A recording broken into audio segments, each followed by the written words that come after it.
enhancement there.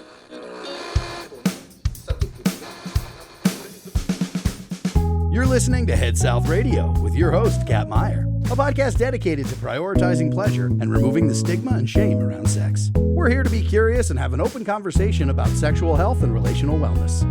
This podcast is intended for educational and entertainment purposes. The information discussed is not a substitute for professional medical advice.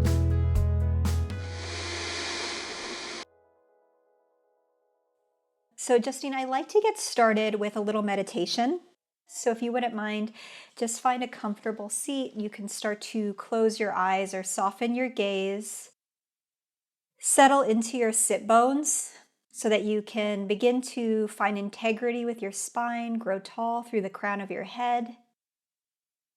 Maybe taking note of how your skin feels right now, maybe noticing the temperature of your body, the areas that are exposed, maybe feeling the clothing that's draping your skin,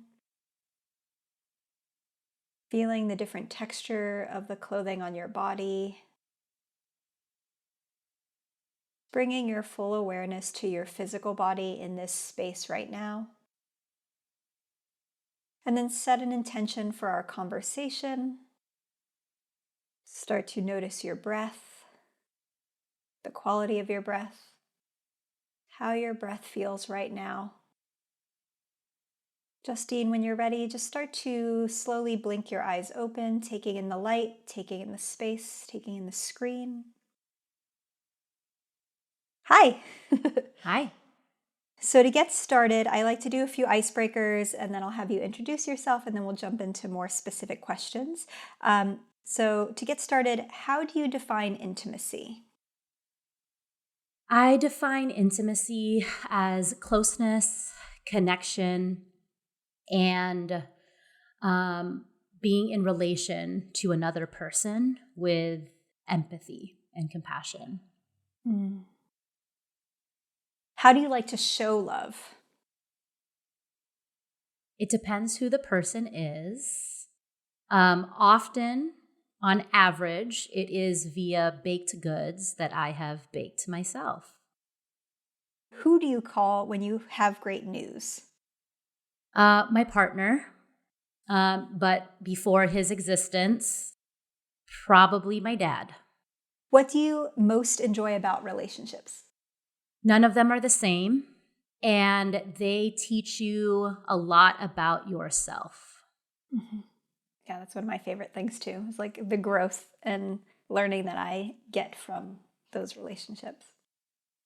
Justine, if you wouldn't mind telling us a little bit about who you are, what you do, and who you work with. Yeah, I am a sex educator.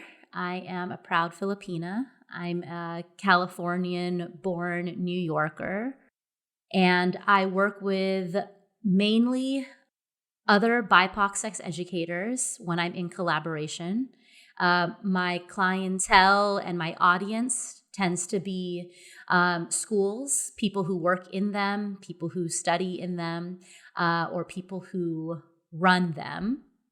And a lot of the work I do is focused on K through 12 sex education that is intersectional and comprehensive. What was your sex education like? It was 2 stories. 5th grade, family life in my Catholic school class. There was one of them. A classmate asked the teacher, if boys get boners, what do girls get? And the equivalent that our teacher shared was periods. So that was sex ed lesson number 1. Oh no. Sex ed lesson number 2 was when my cousin and his girlfriend got pregnant when they were in high school. And I had found out about this through the family grapevine, but it was not discussed by my parents. And I was driving in a car with my brother and I in the back of the car and my parents in the front seats. And my mom, out of the blue, just turned around and said to my brother and I, "That will never happen to you." No context as to what she was talking about or referring to, but because there was so much gossip or chismis, as I'm sure you know, Mhm. was Mhm. happening in the family. It couldn't have been anything but that situation with my cousin. And my brother and I just looked at each other and said, okay, Ma. And that was Yeah. it. So that was sex ed lesson number 2. Whoa. Okay. Yeah. I definitely had a similar experience with school in fifth or sixth grade, and they split you up into different rooms and do that. But I was very lucky. My Filipino mother took a very different approach from what culturally was the norm, and was very communicative around all of my sex education around each step of the way. So I knew what to expect when I got my period. I knew when I was ready to have sex, I came to her first when I like kind of started feeling like I was going to have a sex with the boyfriend at the time, my high school boyfriend. And I told her, and she took me to the gynecologist. We had a whole, experience of explaining all the different, birth control options I had. And so my mother really did empower me and was very, very transparent about the whole process around sex, pleasure, and what to expect. And like her thinking was that she didn't want to deny that, and like how did I get here, or leave me kind of in the dark around it. And so she took a very different approach than what I know a lot of people culturally experience, especially in Filipino culture. So I'm very grateful for that. Yeah, that's really wonderful. And then the next question is, then how did you get into sex education? What was this career path for you? What made you kind of think like, this is what I want to do? Yeah, it wasn't intentional. I had first done work in sex ed as a junior in high school, where they were looking for volunteers to work at a YWCA, and the work was to be a peer sex educator. And given that I had never done any sex ed before as a student, I figured this would be a work study Yeah. experience in the making, or on the Mhm. job training. And it was exactly that. And it was a great experience. And I thought that that would just be it. I had plans to be a district attorney and, have a fulfilling life in law, until the LSAT kicked my ass 5 years later in that high school experience. And I had been recruited to work at a teaching program. And so when I started this teaching program, I had pregnant eighth graders. And it was particularly one student who wasn't pregnant, but was absent for half the school year, simply because she was on her period, but didn't realize that that's what it was. And so Mm. I saw a lot of things happening in my math classroom.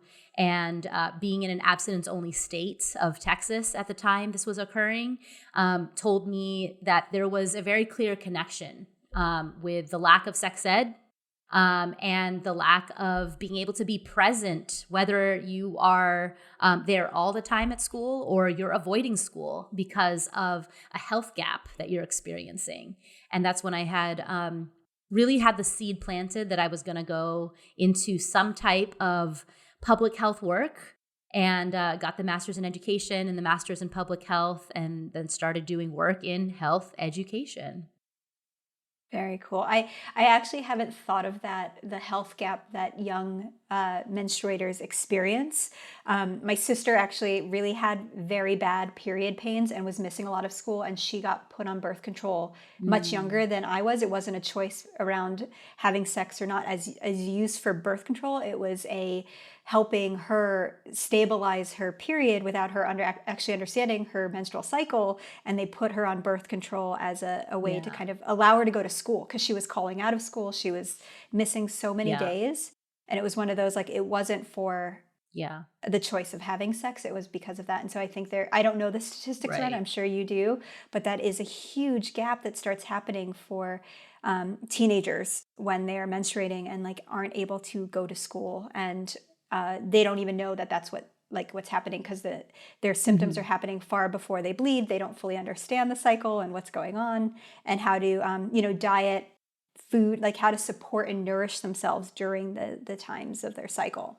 Right, right. I wanted to talk a little bit about boundaries, consent education, and how it differs from traditional education that we often see, and where like traditional education is missing these opportunities to speak about boundaries, desire, and consent. Can you kind of fill us in more about like what that kind of comprehensive education looks like?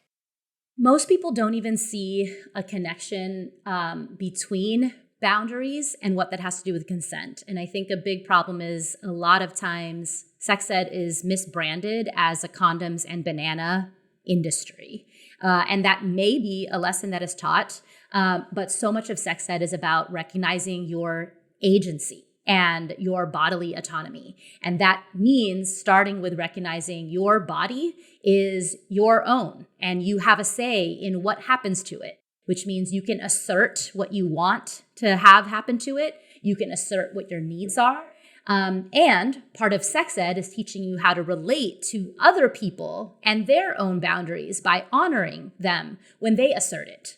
So it sounds simple, but because we live in a world that tends to discount certain people's assertions because of their identity, because they feel like they have power over them, because there is a consequence if you set a boundary, people don't set boundaries and people please instead.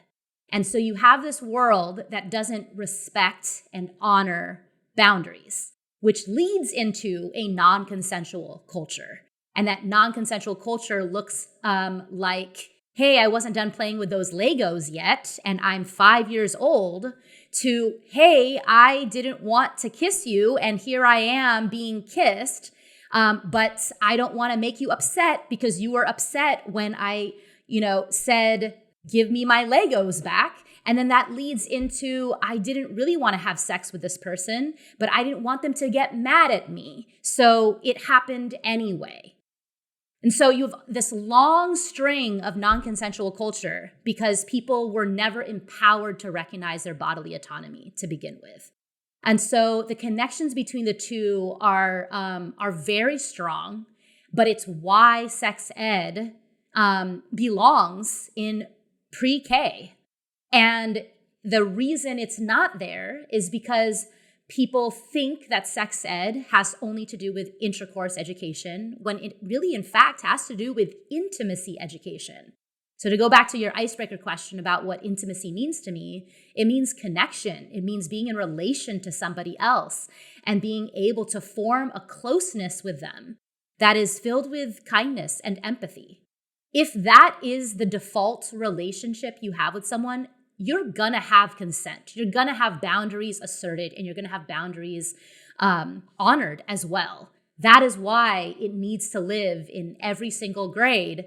And this is why every adult that never got it needs to get this remedial education.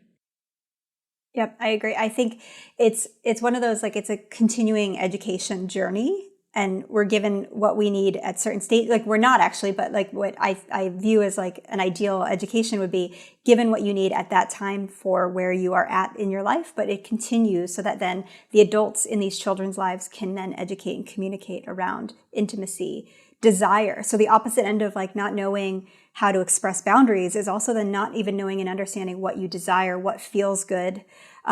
It's the two sides of that coin is that, and people pleasing, then you're like, you don't even know what you like, but you're just kind of fueling and feeding whatever, like out of fear of somebody else's reaction, what you think they would need. So how do you tailor that approach to help people at different ages and different stages? So you kind of mentioned like the Legos, it's as simple as that of like even just expressing your wants or needs as a small child versus like what people believe is like we're showing babies porn. That's not what comprehensive sex education is. So how is it tailored to like, a 5 or 6 year old compared to someone going through puberty, compared to someone entering college versus someone maybe in their 30s, 40s? Yeah. I'll start even before 5 years old. You can't have body agency if you don't know what body parts you have. So if we're already, playing the body part game with a 2-year-old, point to your nose, where are your ears, show me where your eyes are, where's your belly button? Why are we steering away from also talking about where the vulva is, where the penis is? Because those words alone have created so much controversy as to whether or not a young person is ready to hear that. And just because a parent might not have been taught that word at that age, it doesn't mean that it's a bad word. It means that their parents and their caregivers were also just stigmatizing these very regular body parts. And if we continue to steer away from just naming these parts, we're not going to be able to tame it, if you will. And the reason that it's so important is they need to know what this word means so that they can identify it, they can describe what's happening to it. And in all of these cases, it has to do with body safety. It has to do with child sexual abuse prevention. A child needs to know how all of their body parts work and how to even name them. So if something happens to it, they can accurately describe to their safe adult what happened, what is going on. And I think that people don't think about those catastrophes because they assume it doesn't happen. And that's exactly what sex predators are banking on. That young children do not know how to name their parts, what they are, what are private parts versus not private parts, and it makes them vulnerable to becoming prey. And that's the problem. So if we empower them with the language, that is the first part of recognizing your bodily autonomy. So that is pre-K, toddler, sex ed. Teach them those parts, teach them the names of it. Don't give them nicknames, and take the shame away from it.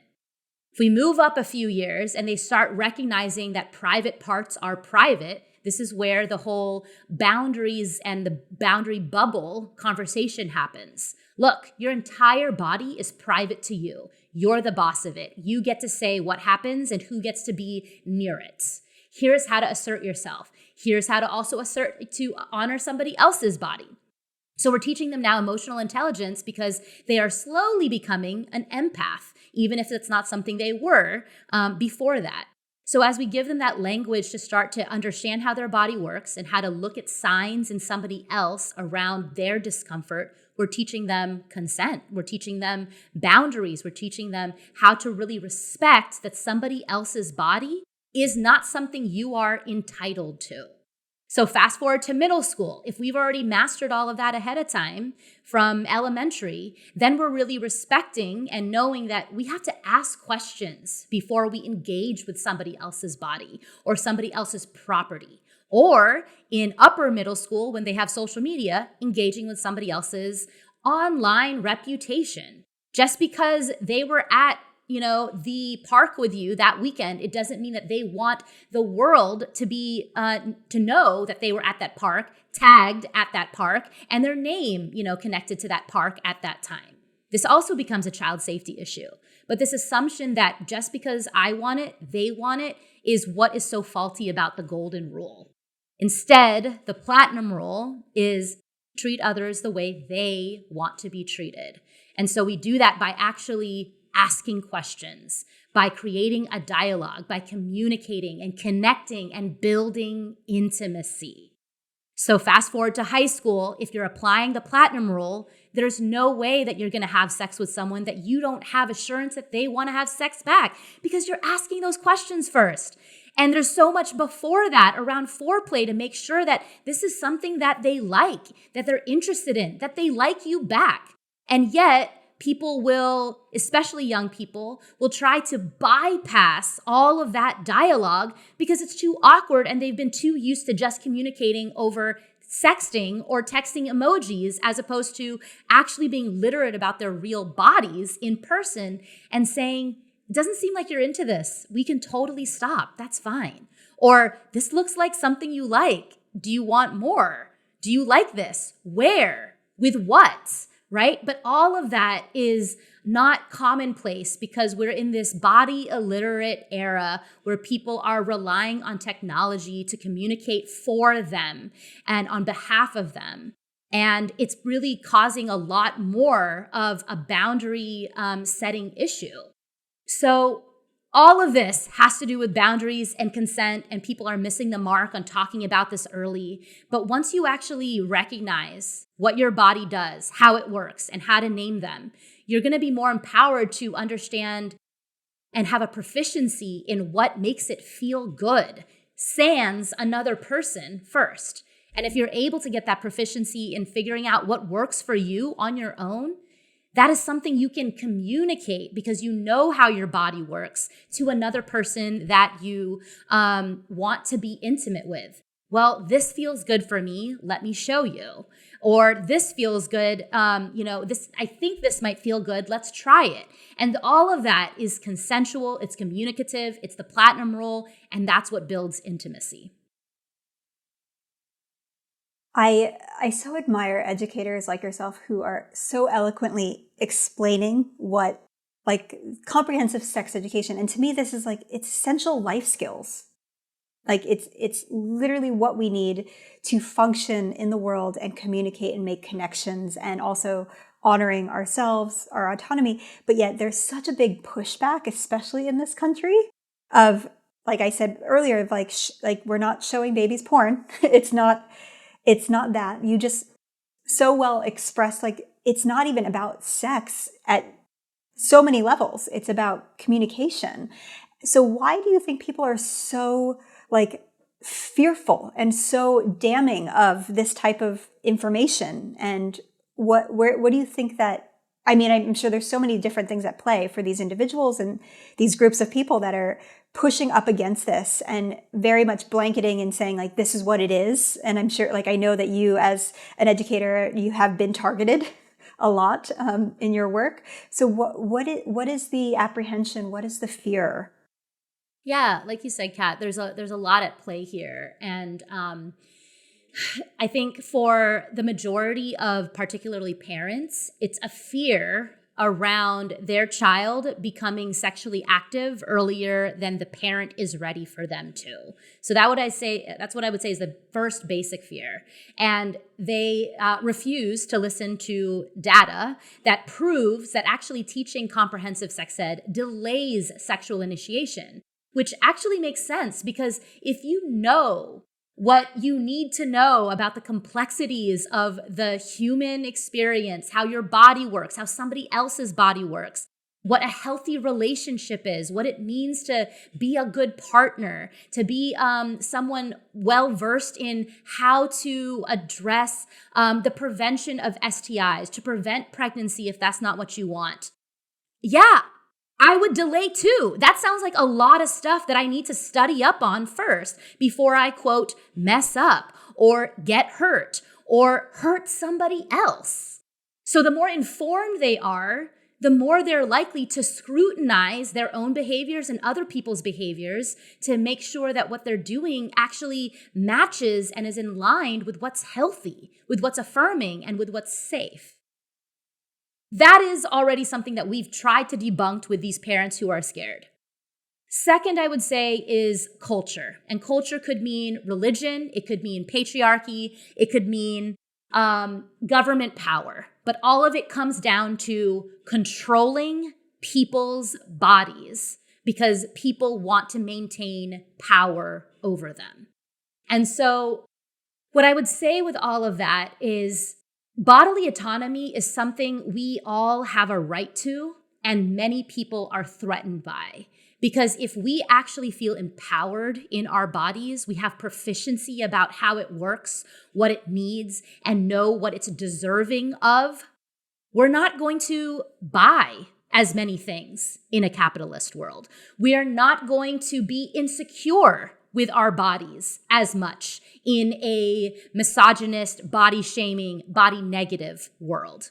We are not going to say yes to every behavior that somebody else wants to do, which is a hard pill to swallow for entitled people.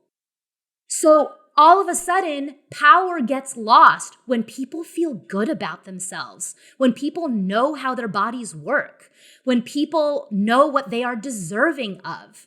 And there are very insecure egos that are so fragile that they feel the only way that they can maintain control and feel good about themselves is to disempower other people and to write scripts that they need to follow. So that they selfishly can get what they want simply because they want it. The third reason is, well, I never got it, so this generation doesn't get it. And that immature type of, almost like hazing mentality, well, I had to go through it, they have to go through it, becomes this vicious cycle that helps no one and keeps people so repressed and oppressed as a result.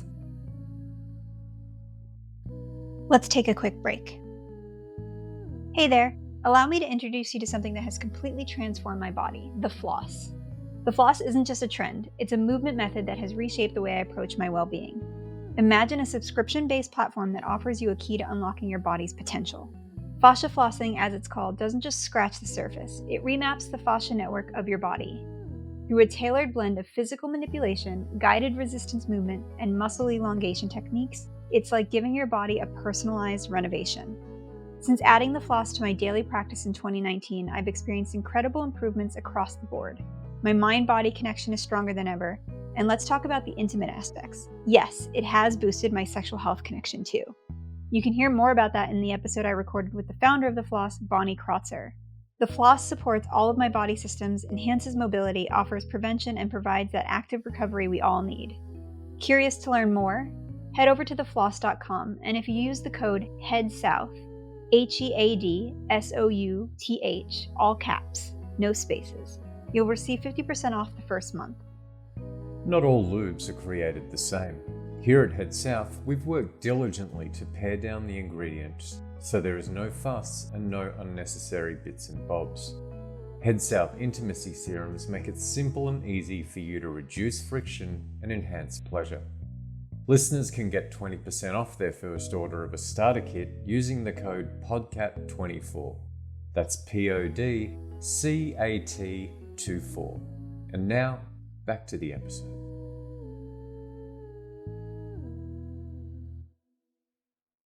I'm curious about, because when you were speaking about it, of like they're creating what's safe for them in this like need to control.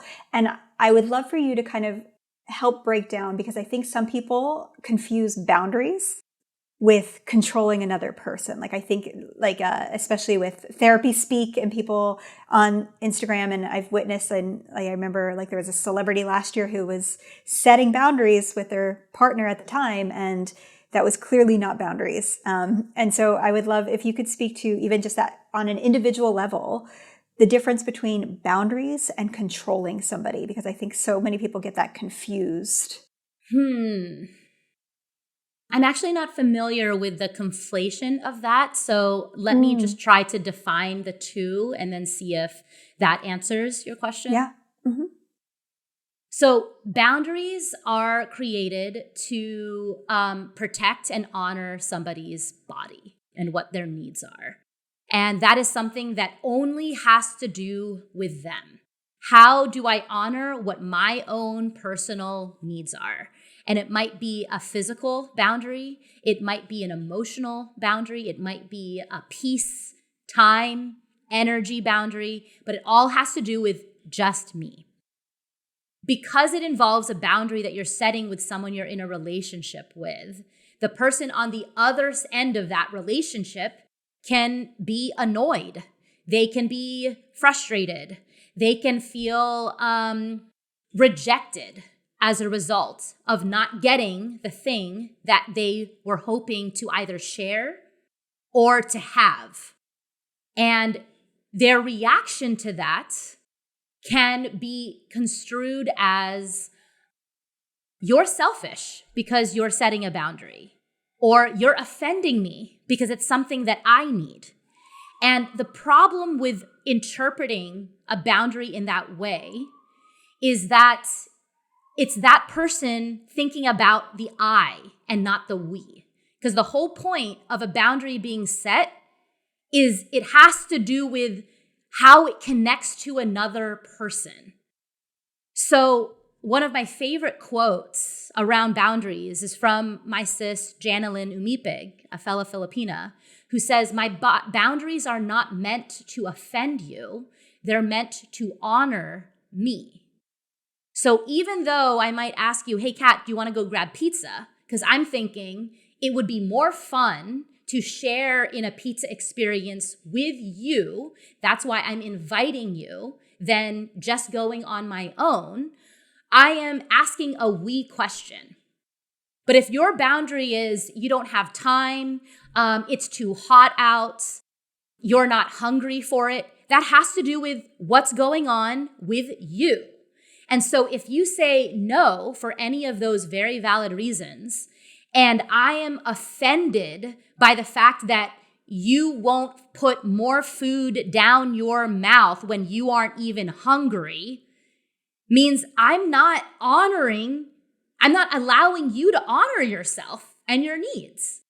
Is it annoying, or could I be frustrated that you've said no? Yeah, of course, because for me, I had wanted a shared experience. But a shared experience means that both people want to share in that experience. I certainly know that I will not have fun in a shared experience with somebody that doesn't actually want to be there. So if even we're there together, but you didn't want to be there because you felt obligated, forced, or guilted into being there, that sucks for me. So why would I settle for a shitty experience when it was supposed to be one that was meant to be fun and pleasurable and shared in that way where both of us are feeling fun and enthusiastic and, pleasure from it? So the issue is, I'm thinking, well, I'm entitled to you, Kat. You should say yes to me. You owe me. Like, after everything I've done for you, you can't reject me. That means that ask wasn't really an ask. It was a demand. And you had an expectation. And I might be the person that doesn't make it safe for you to say no. So you setting a boundary with me isn't controlling my pizza behaviors. That's you being able to take charge of your own needs. And that's something as a friend I should be able to respect if I'm really a friend. So that's what boundaries are. Control is I get to manipulate and get what I want because I simply want it with no regard for how somebody else feels. It's never a we consideration. It's always an I, it's always a me. And whatever else gets in the way of that is something that is wrong and that I need to change, edit, fix, delete, disregard so that I continue to get what I want with no regard for what the other person wants. So that is control, which is very different. But I'm curious to know how people have been conflating that, because I'm happy to unpack it and shut that down right now. I mean, I think you already did. I mean, I think that that pizza analogy, it really broke it down very well, and understanding that, because I think it's the idea that sometimes people think boundaries are demands, and they're using demands, and then people are confused of like, well, that's not actually how boundaries work. And so I think you did an excellent job of like articulating what a boundary is and seeing where like the boundary is actually being set by me, the pizza, the person that doesn't want pizza. And it's the reaction and response from the other person that is either eliciting, honoring that boundary, trying to control the person, or setting up a demand and being like, wait, I know we can have a great experience having this pizza. And that is where people are like, that's my boundary. My boundary is like, I need a relationship where you show up for pizza. Yeah. And that's not actually the boundary. The boundary is the other person saying like, no, thanks. I'm not hungry. I don't want that. And that's where I think the confusion is that people start shifting boundaries and saying like, I don't want this. I want this, with controlling somebody else or manipulating someone else to get their desires met. Versus meeting the person and being like, actually, if you desire this, let's do this together. Yeah. I mean, I always say to people, if you don't like the idea of having to be in relation to someone when you are having to ask and get consent and all of that, then what's the point? So if you want sex or you want to feel some type of sexual pleasure, and you don't want to go through all of that dialogue in order to get it, then masturbate. That's why it exists. But there's this notion that, well, this is what I want, so I should want it and they should want it too, because who wouldn't want it? And, if you're not interested in the we, then just do you, and literally do you. But if you're really wanting to share an experience, that's a whole different other experience that necessitates an understanding of what an us and a we mentality means. And us and we is that it applies to the most casual of sex and hookups all the way through to long-term Yep. Relationships. It's the interaction of two people or more. Yep. And everyone communicating. It's not just we're not an us. We're not that. We don't have that label. No, you're an us immediately when two people come together in any form. Like you get in a car, you're an us. We're us in this car. Yep. Right? Yep. And then that actually leads me to, which is great because you were offering such great advice about distinguishing boundaries, control, consent. You have this Instagram persona, Your Friendly Ghostwriter. And so where you support people in ghostwriting and setting up boundaries and communicating and expressing themselves. How did this come about? What does that work look like? And when did you start offering it? I think I started in 2021, and it was one of those like pandemic projects where we were sheltering in place, and I was like, I've got a lot of rejection text messages that I've sent to the single men of New York City over quite some time. And my best friend had suggested I do something productive with it. And I had no idea what that meant, but she trusted that I would figure it out. And I did. And it was really because after a bad first date, a mediocre first date, I'm just no chemistry first date, she would tell me, oh, so what did you say to him? And then I would copy paste or read aloud the text message I sent. And she's like, whoa, that's really good. And I'm like, why? How is it? And she's like, yeah, most people would just like deflect and say, I'm busy. That's why I can't see you again, or not pick up and just ghost. And I was like, really? Like that's fucked up. And she's like, yeah. And that's the norm. And I was like, okay, well, I don't do that. And she's like, yeah, that's really good. And so I accrued a bunch of these rejection text messages that were assertive, yet compassionate. And for the most part, they were received well by the men that replied, saying like, oh, wow, thanks for not just ghosting me. It's a bummer because I thought we had a connection, but I understand. And, I wish you luck with that project you were working on. And I'm like, great.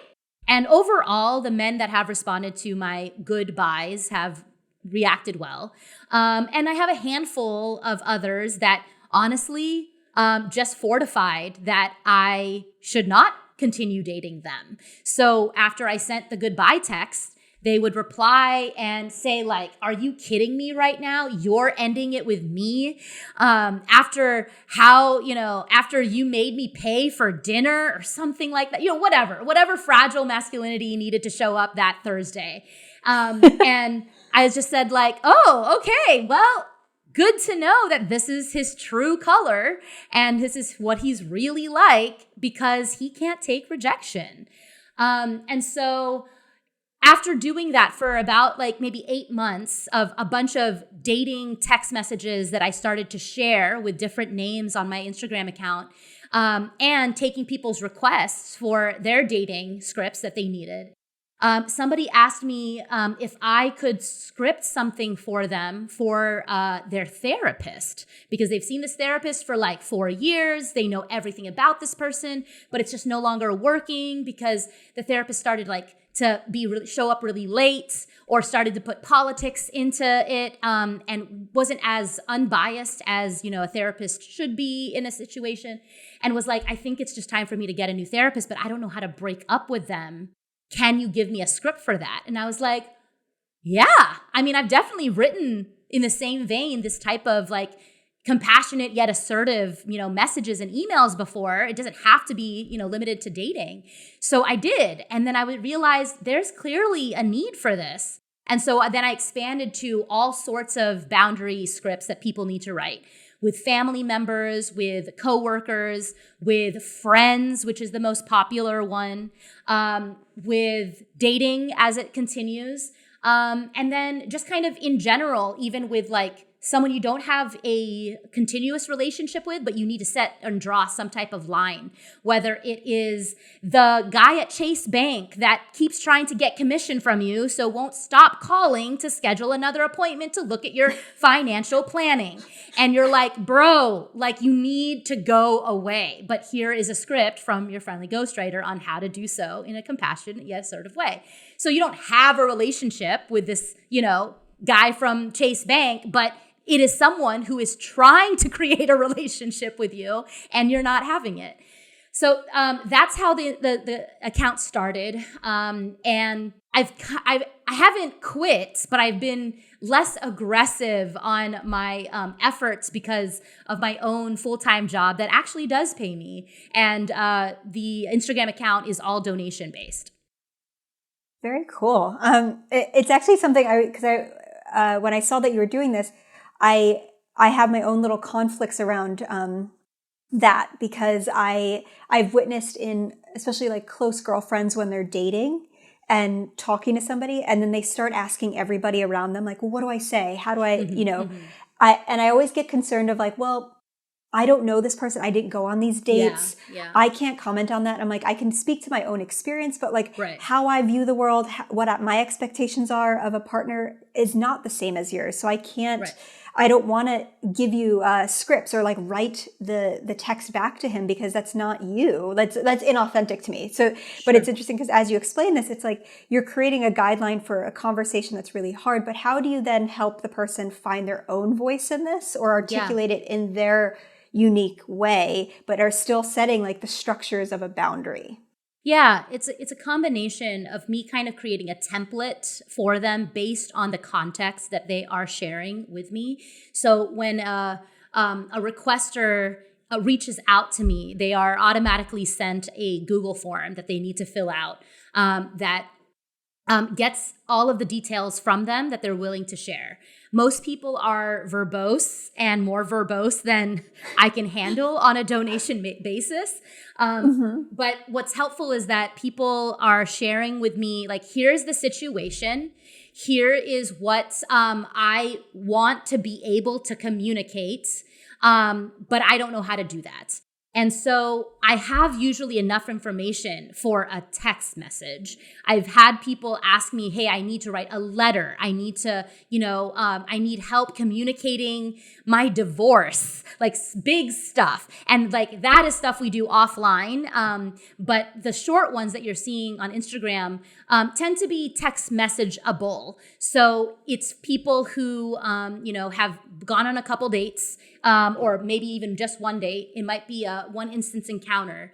And if it's something a little bit stronger or more intimate, they just tend to give me more context so that I can still get to the bottom line on, you need to stop calling me, or you need to start paying for the Wi-Fi, roommate, whatever it is. Like, what is the bottom line that you want? And then if you want to share more about the emotion stuff, that helps me to fill in, especially if I'm like, maybe doing the compliment sandwich situation where I'm like, here's how you're a great roommate. Here's the thing that I'm struggling with. I hope this is something we can work on together so that we're both happy living here. And so that like process can only happen with the context people share. And usually they give me enough to be able to communicate the bottom line. Mm-hmm. What do you think is the barriers for people? I mean, I'm assuming it's the cultural, like what we were speaking about earlier, of like these influences of fear or like experiences at young childhood where you were, you express yourself and then someone reacted in a way that instilled fear or avoidance. Yeah. Is that pretty much what reigns through? Is it like a pattern of like people and the themes of people doing this or being afraid to, and it becoming ghosting, or like I have no other option but to just like. Yeah. Mm-hmm. Yeah. So I think to zoom full out, like outside of my 18,000 following, I think the fear is I'm afraid of that person's reaction. And I don't want to feel bad. I don't want to hurt their feelings. I don't want to offend them. If somebody is requesting a template from me, at that point now in their boundary setting journey, they are usually the people that are wanting to set a boundary regardless of what the consequence might be, but they don't have the language or can wordsmith the boundary themselves. So by the time they get to me, they have usually done enough inner work and come up with the courage to press send. They just don't know how to articulate it. And then that's where I come in. Mm-hmm. Part of the way that I try to keep them going with that momentum of pressing send is actually disabling the comment features on all of my posts. So most, accounts will keep their comments on, but I do not, because what I have found when I first started was readers and consumers of my page, whether or not they were a follower, got so caught up in whether or not they would set that boundary that they, in the comments, would start to bash the boundary and not the script or how it's being written. And my fear is that the person who has already gotten so far along in their self-worth journey to know that they don't deserve this type of treatment is now not going to press send, even if they have the literal script to do so. Because people are going to be like, well, clearly the person that's trying to set this boundary doesn't have children. Well, clearly this person, that's setting a boundary has never been on a date before with a vegetarian. And they're so insensitive for wanting to set this boundary. And I'm just like, fuck y'all. This is why I have to close the comments, because I need to protect the people who have made it this far in their journey when you are still so caught up in what other people think, and you are so fragile still and haven't confirmed yet that you believe you have self-worth to be able to set this boundary.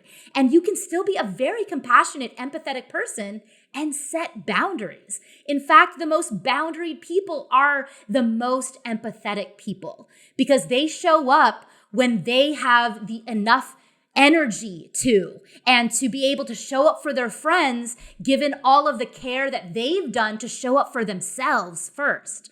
So that whole people-pleasing world is toxic, and sometimes it gets into the chat, and that is why I have disabled the chat, if you will, via the comments.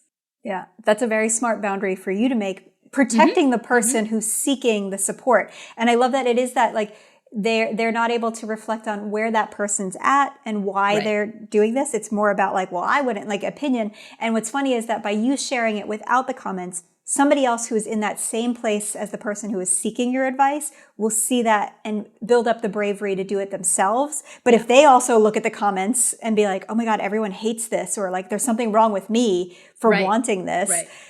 You're protecting not just the person seeking the specific person in that story, but everybody else that is at that place as well. Because in the comments, oftentimes you won't get the person being you will get the positive, oh my God, this is so helpful. I was in this exact scenario, but it gets drowned out by everyone else's discord and everyone else's story and narrative around their beliefs. And and so you're opening up the opportunity for not only the help and support of that individual, but anyone else that can relate, versus allowing the discord to kind of take over.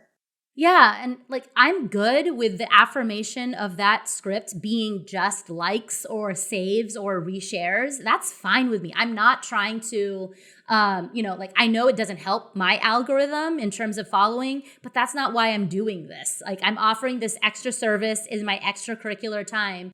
And if somebody doesn't like what they're reading, guess what happens when I come across a post I don't like? I keep fucking scrolling. That's it. That's all I do. So I don't understand why they waste so much energy with a stranger to tell them an opinion that they think people want to hear. And so I'm there to just provide a service, take it or leave it, and save your energy in a place that's a lot more constructive. Yeah. And we're going to wrap up soon, but I do want to bring up something that is a pet peeve of mine. And I saw you had a video on Instagram of gender reveal parties. Would you mind explaining a little bit of this? Because I was yes, thank gosh. I am so sick of them, but I would love for you to speak to that subject really quickly before we sign off. That'd be a whole I know it's a episode. whole episode, but let me try to synthesize my rage and hatred for gender reveal parties. It is a microcosm of what I fight against the most in my sex ed career, because so much of the oppression we experience in sexuality at large stems from perpetuating gender roles, gender norms, and gender stereotypes. So the fact that a gender reveal party starts before a fetus even comes out of a human's body shows just how obsessed our culture and our society, and particularly adults, are obsessed with genitals. Like, they don't want to admit it, but that's actually what this is about, because they are letting a genital determine the entire life and being of a person. And the fact that they have to create an entire event dedicated to this exposure of a private part is ironic, because the people who tend to celebrate gender reveals the most are my trolls, who claim that I am the one trying to indoctrinate kids too early by teaching them that private parts are private, when in fact they are the people that need that lesson the most. Hey, adult asking me if I'm having a boy or a girl, why are you so obsessed with my child's genitals? Get off. Like, just why? Like, stand down and don't ask about it again, because it has nothing to do with you, and it has nothing to do with how they should be treated. And yet, those very genitals will absolutely determine, a lot of times, their entire fate and their destiny. And I want to believe that we have a lot more agency and bodily autonomy in our lives than what our genitals dictate. So this obsession with genitals by way of a celebration reduced to 2 fucking colors is so frustrating and serves no one except capitalism and patriarchy. Yep. Yeah. I look at it as like, it's such, like, just such a waste of money and energy. And what is it for? Like, it just doesn't it has never made sense to me since I've seen them. I've been invited to them and I do not participate. I don't see the point in it. I just don't. And I recall seeing an article where the woman who started this, she was like an Instagram influencer, the child that she celebrated this for years later is trans. Yep. And so she has come out saying she regrets doing that. Yeah. Yeah. And initiating that whole celebration. And it's so bananas. It's so bananas to me of like the color association. I love that you're expressing it as genitals, because then when people hear that, they're so uncomfortable. Like, why are you saying it like that? Yeah, let me tell you what you're really asking, that's what you're doing. Stranger. You're celebrating the genitals of an unborn child and associating it with a color. And then also celebrating it in like, well, it's blue and then everyone's cheering. But I was like, if it was pink, everyone would be cheering. Like, there's a different reaction and people's expectations around those genders. Yeah, exactly. It's a specific type of celebration that is so rooted in that perpetuating of what is expected, and then predicting it, assuming it, expecting it, obligating that child to it and to these boxes. And so it's just so frustrating that we're already limiting their narrative before they're even born. Oh, it truly gets under my skin. And I was so glad to see your video and you expressing it that way, because I think more people need to hear that and understand it and be like, oh, wait, yeah, that's what we're doing right now. It's like, you don't know who that person is yet, because they're not a person yet. And yet, yeah, this is going to be the thing. Like, you're already projecting that on them. And it's such a waste of time and money and energy to me. Yeah, and literally hurts the environment, given the examples of gender reveals we've seen causing wildfires and causing floods and causing, entire bodies of water to be no longer potable. Yep. It's so gross. But yeah, I think the more people speaking out about it, because I don't think people realize it. They see it like, oh, it's a fun party. And it's like, what's the intention? I don't understand it. And that's the point of a baby shower. The fact that somebody is having a baby, that's the celebration, right? And like make it about, okay, there's a new life coming into the world. Not there is a life that I want to be able to feel comfortable knowing what type of life they should be living or will be living. I love the heterosexual couples that are dismantling the structure of a baby shower and inviting all sexes, all people, adults to the party. That was even gendered to begin with on who gets to go to those. Yeah. And I love that breakdown now because it's so important that like you're celebrating exactly bringing a child into this world and parents, not just the mother and not just that experience of the expectant parent. Right. Yeah. It's about time that these things start to get rethought. Oh, it's been time. Justine, thank you so much. I appreciate your time, your insight, your wisdom. How do people find you? They can find me on my website, JustineFonte.com, or on my Instagram, I'm JustineAF. And if you're interested in getting some boundary scripts, it's _good_buys_. Which is a great name, by the way, for that project. Goodbyes is really great. Thank you so much. I appreciate you, and I hope you have a great day. Thanks, Kat. You too.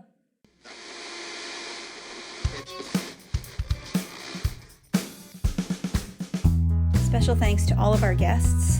Head South is hosted by Kat Meyer, produced by Isis Barlow, edited by Megan Hook, with music by Lily Rezi Rothman, graphics by Ella Chodos Irvine, cover art by Gina Ship Casey, and intro by Murph Meyer.